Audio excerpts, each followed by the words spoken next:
6 plays in the second half. Move over, Cinderella. There's a new belle of the ball. He may have the shade of pumpkin hair, but there was no trampling on Sam Darnold this weekend by the Horsemen. And when I say Horsemen, I mean the Los Angeles Rams. He's the quarterback of the Seattle Seahawks. But this was championship weekend. A backup quarterback. An empire trying to regain its former glory. Good. And two quarterbacks who were spit up by their old franchises. Sorry, Detroit Lions. You weren't good with Stafford. They rose from the ashes, one at the Super Bowl, one trying to get to the Super Bowl. Who would come out on top?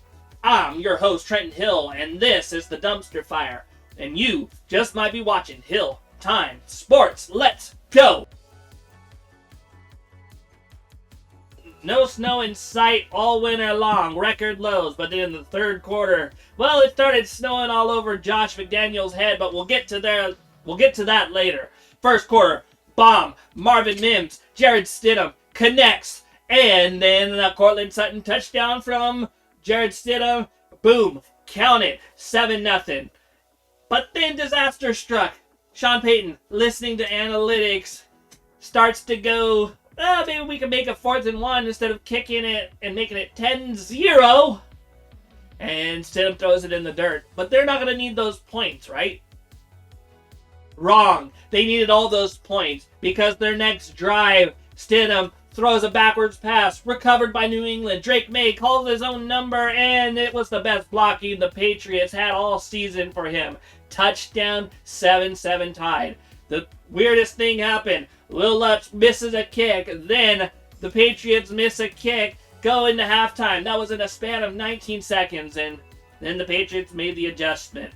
Run the ball effectively like Denver couldn't do all year with their running backs. And run they did. Drake Maye was scooting all the way like he was Steve Young or Randall Cunningham or insert running quarterback here.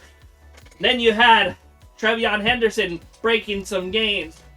And then they kicked a field goal to put them up 10-7, which was basically the final score. When the Broncos tried to come back, Will Lutz had a field goal blocked by Taylor III, and in a last gasp, Stidham throws an interception to Gonzalez, and Drake Maye calls his own number to get a first down. Patriots go on to the Super Bowl. Congratulations, Mike Vrabel and the New England Patriots for making the Super Bowl. Yes, that's an inside joke between me and my brother because the Titans were dumb enough to get rid of him in the first place, and now look at him. In Lumen Field, we had two former first-round picks going at it. No longer on their former teams. Stafford won a Super Bowl. Darnold trying to get to the Super Bowl. And Kenneth Walker was the man to strike first, making it a 7-0 ball game. The Rams wanted to answer back, but only could settle for a field goal. A deep fall from JSN. And I was like, that was the prettiest ball I've ever seen. And JSN, I've been telling you, are calling for you to have better games in the playoffs. And boy, did he have a better game. 10 catches, 153 yards, and a touchdown. The touchdown was to end the half. Disaster would strike in the third quarter when Smith tripped over his own legs, tried to catch the ball, and it went off his shoulders. And then a strike from Sam Darnold to Jake Bobo for a 17-yard score. But Stafford earned our Old Man River award. He went to Devontae Adams, the Old Man River duo. Touchdown, counted. Darnold actually outplayed Stafford this game. 346 yards, not yardage. They tied for touchdowns, but Darnold had more completions. In my opinion, he looked calm, cool, collected. 3 touchdowns. He didn't bend. He didn't break like he did with the Jets, like he did with the Panthers, like he did in the playoffs in Minnesota.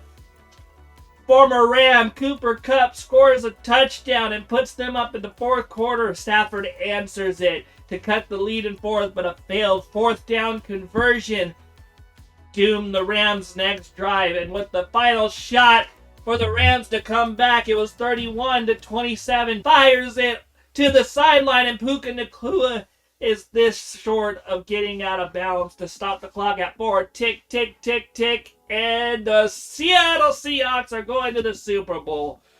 For the first time in 11 years, and we got a Super Bowl rematch between the New England Patriots and the Seattle Seahawks when Malcolm Butler picked off Russell Wilson to end the game.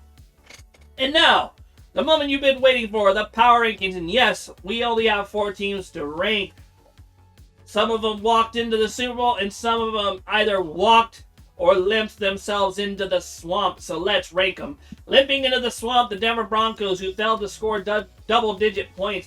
Maybe if Bo had played, this would have been a different game, and they would have been in the Super Bowl. They were missing the ability to extend the play, but their defense played really well. They got them in position to win, but close only matters in horseshoes and hand grenades, and they are going home and limping into the swamp. Next up, the Los Angeles Rams, who went toe-to-toe with the league's second-best defense. They were high-powered. They were scoring. Their secondary failed them like I knew they would, because once the pass rush couldn't get home, Darnold had all day to throw. He could find his men for big plays. Cooper Kupp, Jake Bobo, JSN all torched the Rams secondary, so they will be joining everyone else in Cancun or in the swamp, like I say. And now our 2 Super Bowl opponents. New England. They have won ugly. They haven't had the greatest schedule. I mean, they haven't had the hardest schedule, but when it matters most, all that matters is getting to the big dance, right? They're in our second tier because of their strength of schedule. I do like their chances of winning the Super Bowl with a second-year quarterback, and maybe, oh my gosh, we're going to have another dynasty started by a second-year quarterback and his coach. Now, what I'm saying about Mike Vrabel, though, is he has a step up in quarterback. He took Tannehill to the AFC Championship, and now in his first year getting Drake Maye to the Super Bowl with that defense that is a very, very good. Now, will their offensive line step up, or are they going to get trashed by this number 1 team, the Seattle Seahawks? It was a huge success story, and I'm going to be honest with you. I laughed when they picked up Cooper Kupp and DeMarcus Lawrence, and I was like, what the heck is this, the Shady Shoals retirement home?